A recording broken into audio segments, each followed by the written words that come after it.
Hello, welcome to legal awareness web series. 21 साल की उम्र में लड़कियों की शादी वाले बिल का जिक्र करते हुए मैंने कहा था कि विंटर सेशन में जो दूसरा अहम कानून पार्लियामेंट ने पास किया वो वोटर आईडी को आधार से लिंक करने वाला था।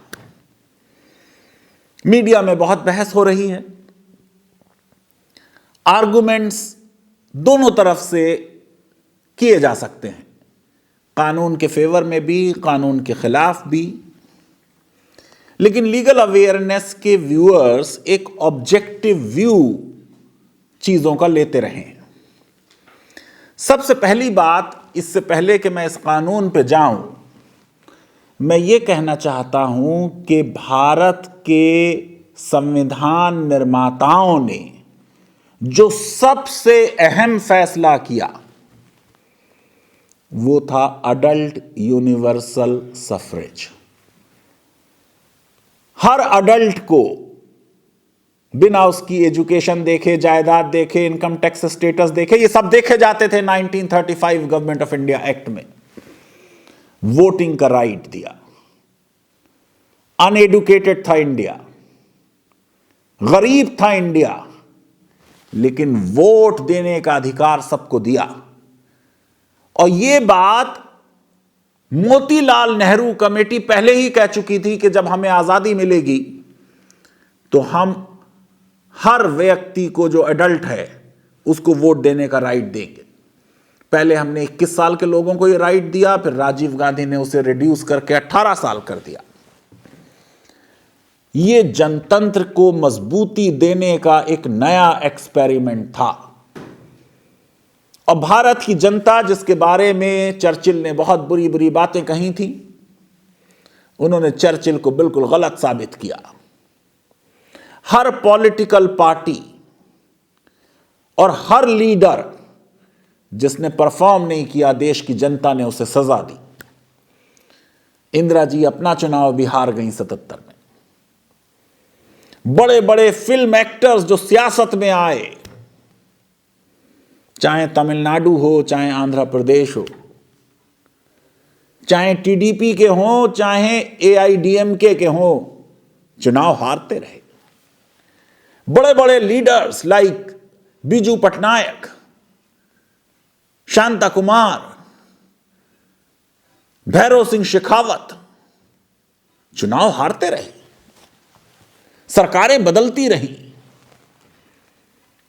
इसलिए चुनाव से रिलेटेड कोई भी अमेंडमेंट देश के जनतंत्र के लिए एक बहुत बड़ा फैसला है। ऑलरेडी विश्व में अब हमको एक इलेक्टोरल ऑटोक्रेसी कहा जा रहा है। जो हमारा क्लेम था एक सबसे बड़े जनतंत्र का, क्योंकि जनतांत्रिक मूल्यों में कुछ कमी आती नजर आ रही है, इसलिए जो विश्व रैंकिंग्स हो रही हैं उनमें हमारे बारे में कई बातें ऐसी की जा रही हैं जिनके लिए हमें परेशान होने की जरूरत है। मैंने उन रैंकिंग्स को रिजेक्ट किया है, उनके बारे में वीडियोस बनाए हैं, लेकिन पूरा विश्व देख रहा है कि भारत का जनतंत्र अब किस तरफ जा रहा है। आधार से वोटिंग आईडी को जोड़ने का काम नया नहीं है, 2015 से यह कार्यक्रम चल रहा है। आंध्र प्रदेश में उसका कुछ एक्सपेरिमेंट हुआ, उसके कुछ बहुत सुखद नतीजे नहीं आए।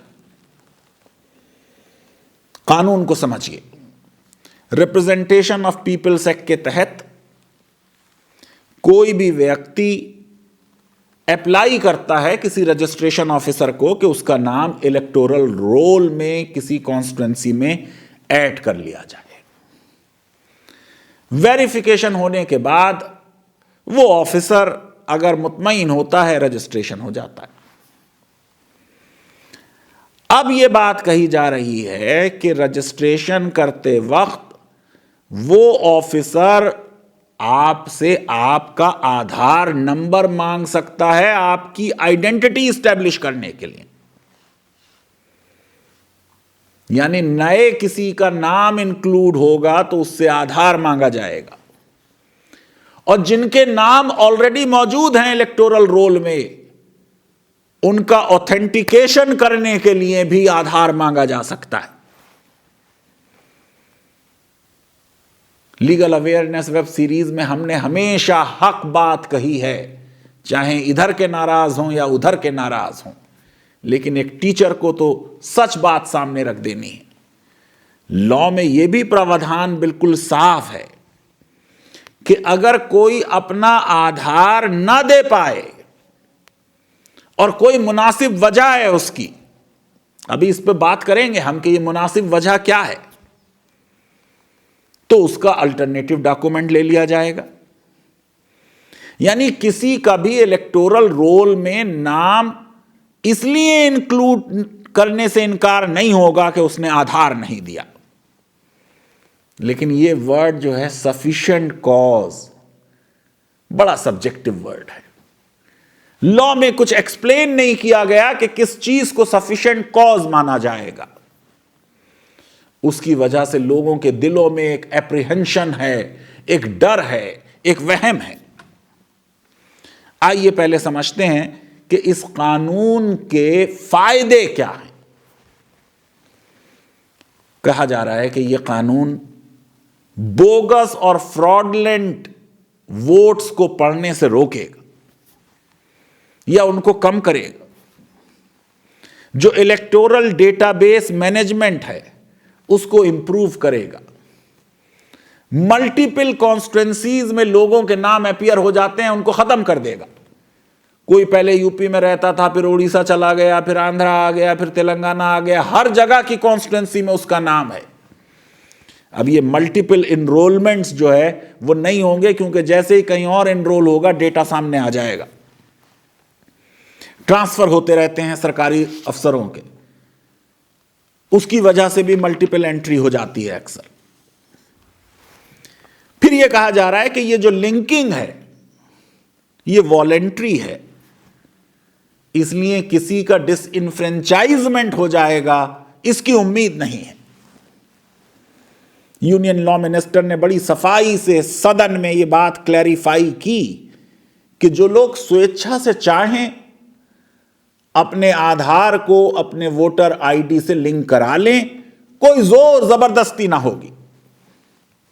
पढ़ देता हूं मैं आपको, ये सेक्शन 23 का सब सेक्शन 6 है। No application for inclusion of name in the electoral roll shall be denied, and no entries in the electoral roll shall be deleted for inability of an individual to furnish or intimate Aadhaar number due to such sufficient cause as may be prescribed. फिर पांचवी इसकी तारीफ यह की जा रही है कि माइग्रेंट वर्कर्स का रिकॉर्ड नहीं है कोई राष्ट्रीय स्तर पर। पूरे देश ने देखा कि जब पहला लॉकडाउन हुआ मार्च 2020 में, किस तरीके से हमारी सड़कों पे हजारों लाखों की तादाद में माइग्रेंट वर्कर्स अपने घरों के लिए चल दिए।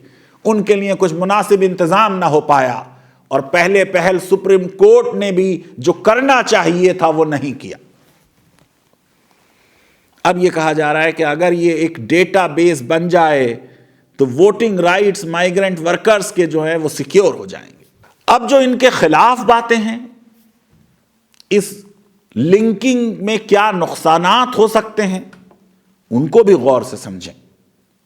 सबसे बड़ा जो आर्गुमेंट लिया जा रहा है वो ये कि आधार के बारे में तो खुद unique identity authority of India जगह जगह अदालतों में कह चुकी है कि यह ना जन्म का प्रमाण है ना नागरिकता का प्रमाण है।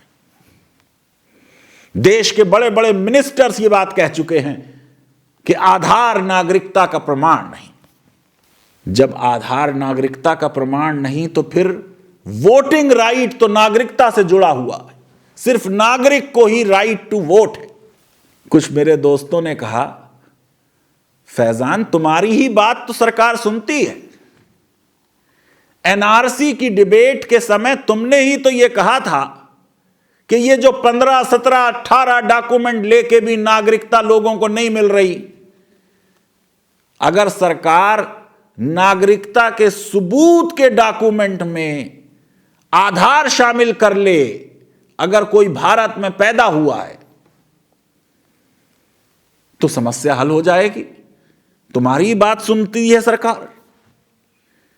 हां, मैंने यह कहा था, और मैंने इसलिए कहा था क्योंकि एनआरसी को लेके भी देश के नागरिकों में एक एंजाइटी थी, एक डर और भय था। गो के प्रधानमंत्री जी ने रामलीला मैदान से कई बार यह आश्वासन दिया कि एनआरसी लाने का उनका कोई इरादा नहीं, किसी की नागरिकता छीनने का उनका कोई इरादा नहीं, सीएए का देश के नागरिकों से कोई ताल्लुक नहीं।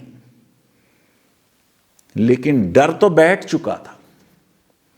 इसलिए मैंने कहा कि अगर आधार को मान लिया जाए, वो डॉक्यूमेंट जिसको एक्सेप्ट करके नागरिकता साबित हो जाए, तो 135-38 करोड़ लोगों के पास आधार है।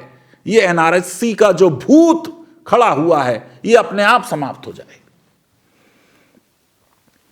मालूम है मुझे कि विदेशियों के पास भी आधार होता है, क्योंकि आधार रेजिडेंस का प्रूफ है। लेकिन ऐसे केसेस तो बहुत कम होंगे। अगर किसी विदेशी के पास आधार है या उसका मां बाप विदेशी थे, आप उसको नागरिकता मत दीजिए। नागरिकता देने का जो कानून है, उस कानून से उस ईयर वाइज चलिए, लेकिन आधार को मेन सबूत मान लीजिए। आज बात यह हो रही है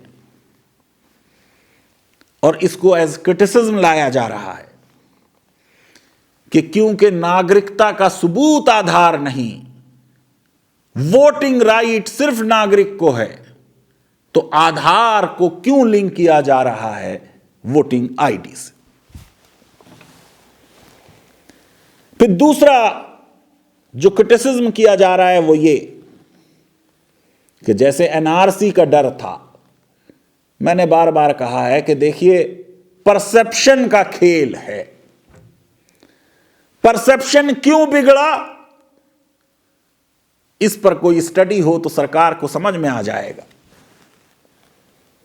जैसे एनआरसी को लेके डर था, आधार का वोटर आईडी से लिंक होने पे भी एक डर है कि हमारा राइट टू वोट खत्म हो जाएगा, डिसइनफ्रेंचाइजमेंट हो जाएगा, प्रोफाइलिंग हमारी की जाएगी। और यह डर कहां से आया? यह डर आया जब मार्च 2015 में आंध्र प्रदेश में यह काम शुरू हुआ। 55 लाख वोटर्स आर्बिटरली इलेक्टोरल रोल से हटा दिए गए। सुप्रीम कोर्ट में मामला पहुंचा और सुप्रीम कोर्ट ने उस पर रोक लगाई, उसको सस्पेंड किया। तीसरा आलोचना का पॉइंट यह है कि गो के लॉ मिनिस्टर ने बहुत सफाई से आश्वासन दिया कि यह वॉलेंट्री होगा,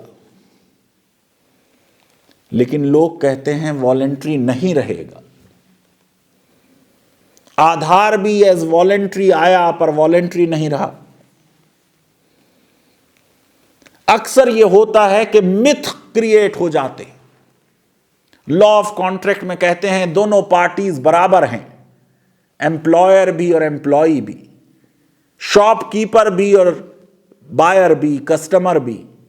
लेकिन हमने स्टैंडर्ड फॉर्म ऑफ कॉन्ट्रैक्ट्स पढ़े हैं, एक पार्टी डोमिनेंट पोजीशन में होती है।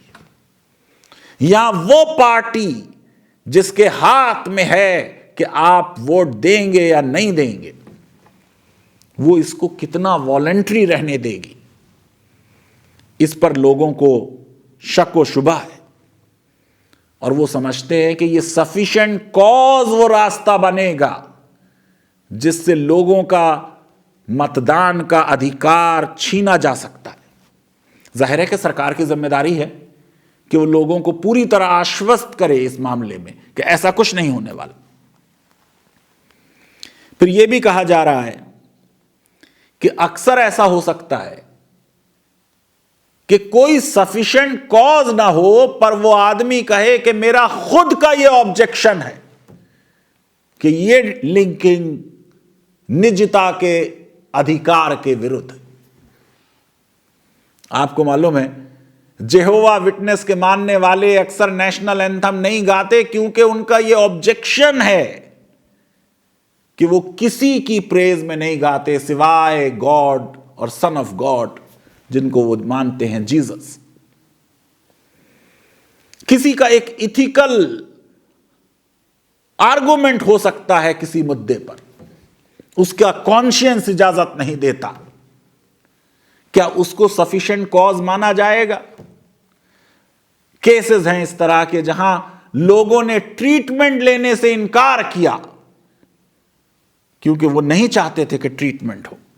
क्या उनका जबरदस्ती ट्रीटमेंट हो सकता? फिर बर्डन ऑफ प्रूफ रिवर्स कर दिया गया।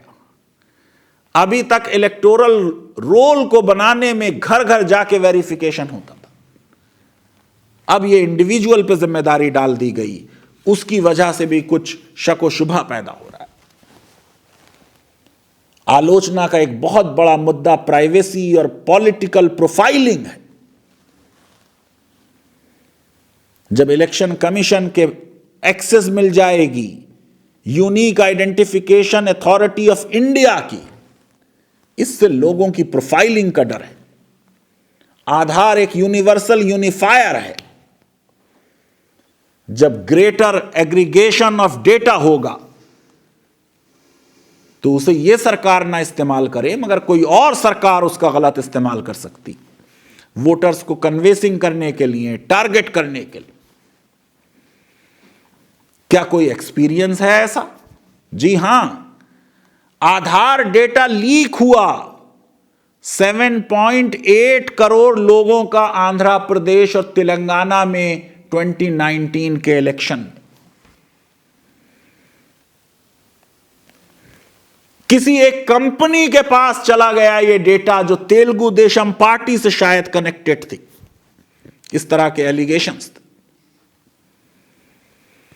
अभी इसी साल 2021 में मद्रास हाई कोर्ट ने पुडुचेरी में चुनाव था, उन्होंने कहा साहब बीजेपी ने एक्सेस कर लिया आधार डेटा और इस तरह के जो एलिगेशंस हैं वो क्रेडिबल हैं।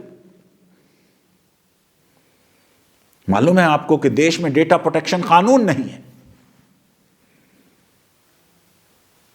सुप्रीम कोर्ट ने कहा डेटा प्रोटेक्शन कानून हो प्राइवेसी के जजमेंट में। श्री कृष्णा कमेटी बैठी, ड्राफ्ट तैयार हो गया, पर वो कानून हमारी प्रायोरिटी में नहीं। खुद जस्टिस बीएन श्री कृष्णा ने कहा कि यह सजेशन कि वोटर आईडी को आधार से जोड़ दिया जाए, मैं उनके शब्द इस्तेमाल कर रहा हूं, यह मोस्ट डेंजरस सिचुएशन होगी। कैम्ब्रिज एनालिटिक्स को याद कीजिए, जहां पॉलिटिकल कंसल्टिंग फर्म ने illegal mining, harvesting and sharing of personal data की 87 मिलियन फेसबुक यूजर्स की प्रेसिडेंट डोनाल्ड ट्रंप के 2016 के इलेक्शन। फिर यह भी कहा जा रहा है इतना अहम कानून है, देश के जनतंत्र की जड़ों को इफेक्ट कर सकता है, उसमें जल्दी होनी चाहिए या और सोच विचार होना चाहिए। एक दिन में लोकसभा में पास, एक दिन में राज्यसभा में पास, यह कोई बहुत अच्छी चीज नहीं। फिर यह भी प्रश्न उठाए जा रहे हैं कि कोई इंपेरिकल एविडेंस नहीं है कि यह करने से बोगस वोटर्स एक्सक्लूड हो जाएंगे, क्योंकि आधार का अपना डेटा पूरी तरह ऑथेंटिक नहीं है। आधार के अपने डेटा में बहुत सी गलतियां हैं। क्योंकि आधार कोई वेरिफिकेशन नहीं करता, कोई ऑथेंटिसिटी चेक नहीं करता, कोई इंडिपेंडेंट ऑथेंटिकेशन नहीं करता। खुद यूआई DAI ये कह चुकी है कि हम कोई ऑथेंटिकेशन नहीं करते। तो जब आधार का अपना डेटा एरर फ्री नहीं है, तो ये उम्मीद करना कि उससे बोगस वोटर वोटिंग आईडी से लिंक होकर डिलीट हो जाएंगे, इस पर आलोचक कहते हैं कि यह बात पूरी तरह सही नहीं है। यकीनन आधार के डेटा में कुछ गलतियां हो सकती हैं, लेकिन उन गलतियों को ठीक किया जाना चाहिए। फिर इस मसले पे पार्लियामेंट्री स्टैंडिंग कमेटी बनी। इलेक्शन कमीशन ने एक प्रोजेक्ट लॉन्च किया, मैंने आपको बताया पहले, national electoral roll purification and authentication programme to weed out our bogus voters.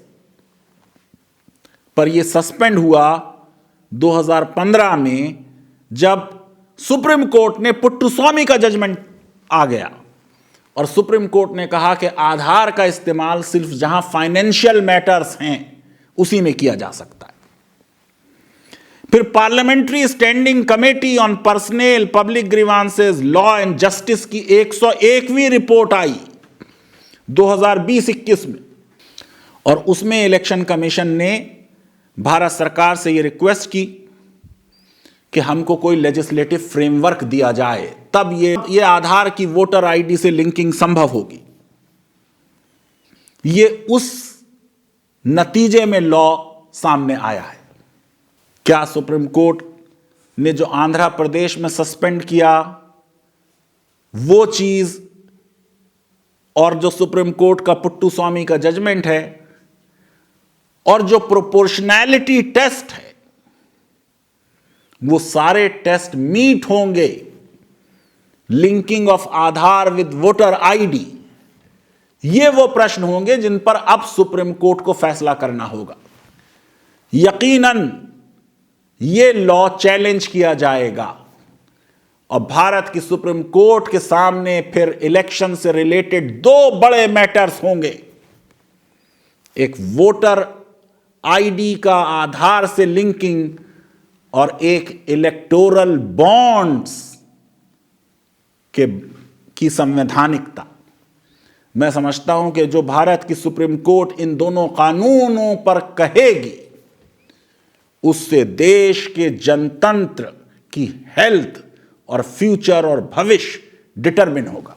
Legal awareness web series अगर आपको पसंद आती है तो मेरी रिक्वेस्ट है कि हमारे इस वीडियो को वाइडली शेयर करें, हमारे चैनल को सब्सक्राइब करें और बेल आइकन और लाइक जरूर क्लिक करें। बहुत बहुत शुक्रिया, धन्यवाद, थैंक यू वेरी मच।